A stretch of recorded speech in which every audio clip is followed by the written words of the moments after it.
তাহলে আমাদের মধ্যে আরেকটা কাজ হতে যাচ্ছে ইনশাআল্লাহ। মানে এই গল্পের স্কেল আরো অনেক বড়।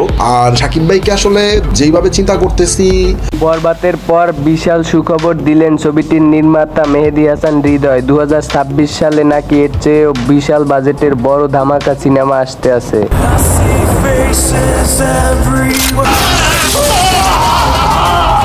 এইবার যেরকম অ্যাকশন আমি ডিল করতে চাইতেছি, দর্শক যেটা চাচ্ছে ওই রকম অ্যাকশনই আমি এবার ডিল করবো ইনশাআল্লাহ। নেক্সট যেটা বানাইতে চাচ্ছি আমরা, এটা আসলে অ্যাকশন জনরার, সবকিছু মিলেই আর কি পরবর্তী সিনেমার গল্পটা, মানে একের মধ্যে দর্শক সবকিছুই পাবে। ছবিটি নিয়ে যেসব পরিকল্পনা চলছে সেগুলো শুনলে সবাই মাথায় ঘুরে যাবে। চলুন সব শুনে আসি বিস্তারিত। প্রিয়তমা রাজকুমার তুফানের পর ইন্ডাস্ট্রিজ হিট সিনেমা ছিল বরবাদ, যেটার আয় প্রায় 75 কোটি টাকা। সেই ধারাবাহিকতায় আবারও নতুন মিশনে নামছেন মেহেদী হাসান হৃদয়। এই সিনেমার পরিকল্পনা একেবারে রীতিমতো অবাক করার মতো একটা পরিকল্পনা।